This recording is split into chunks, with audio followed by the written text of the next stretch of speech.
Hi, happy you're here. Get comfy and let's get started. Sit at My Grave, Season 2, Chapter 6. Ted's friends finally unhanded Galen, and Ted took his foot off of Arden, giving him a nasty smirk. He had won, and the look in his eyes told Arden he was gloating with it. Slowly, Arden sat up, placing a hand on his stomach, his breathing still uneven. He glanced around the place trying to get his bearings, as Ted and his buddies seemed to run and disappear out of the parking lot. Gone, just as quickly as they appeared. "Oh my gosh!" Galen exclaimed. He dashed over, kneeling beside Arden, hugging onto him, his own body shaking from nerves. Are you okay?" Galen stuttered out. Arden just sat there, letting himself be held, trying to process what had just happened. His stomach and rib area was still aching, as well as his back from being shoved down. But most of all, he was angry that he didn't do anything about it. "Those guys were idiots," Arden mustered out. He uncomfortably placed a hand on Galen's arm, trying not to be cold towards him. Galen was not a guy who got into any type of confrontation. He always believed he could stop things like this with just his words. And to see his friend being hurt despite what he said must have been scary for him. Though he tried to understand Galen's perspective, a part of him wishes he had done more physically to help him. He reminded himself not to voice it, though. This wasn't Galen's fault. Arden stood up, brushing himself off. "Let's head home," Arden muttered. "Should we call the cops first?" Galen asked, trying to calm down, still feeling jittery. "You got really hurt!" he exclaimed. Just thinking of his friend getting punched like that made him sick. Arden rolled his eyes. He didn't want to deal with this. Galen was somewhat reasonably upset, but with everything else going on, this was just more drama Arden didn't want to be in. And similarly to being in the club, his ego was bruised again.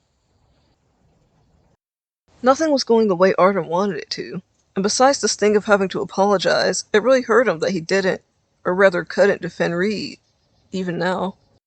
Should we call our parents?" Galen questioned.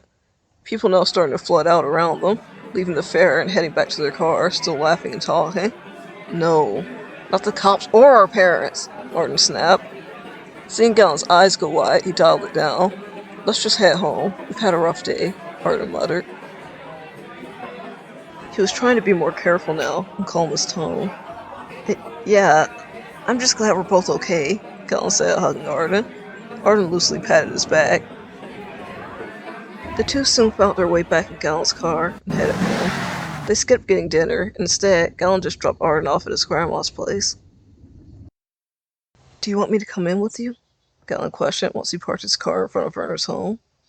"Don't you need to get home to—" Arden was hardly able to get it out when Galen grabbed his shoulder. "Arden, we just got jumped. I'm upset. I know you have to be too," Galen said in a more serious manner. He relaxed with a sigh, letting Arden go. You're going through a lot. I don't want you shutting me out again. If you want to talk, we should talk about it. I'm still here," Galen told him. Arden winced at that.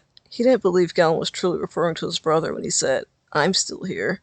But after what just happened, he couldn't stop himself from thinking that. "I'll call you," Arden responded with. He was trying, but he didn't want to prolong the conversation. In fact, the whole thing was making him a little nauseous to even think about. There was too much going on in his mind right then. Galen silently nodded, pausing for a moment. "Okay. Good night, Arden," Galen said. "Good night," Arden replied. He got out of the car and had to hold back a groan, feeling the throbbing ache of heat all around his body. Arden walked up to his grandma's yard, taking in what he could see of the differences from his old home. Her yard was slightly bigger than his old one, the porch done with a brick flower bed wrapping around it. An opening at the front and back allowed for stairs for entering and exiting both her front and backyard, too. Arden stopped to turn around once he got on the porch. Galen's car was still there, waiting for him to go in. Arden gave him one last wave, and Galen smiled, returning it. He took off after Arden turned his back and finally went inside.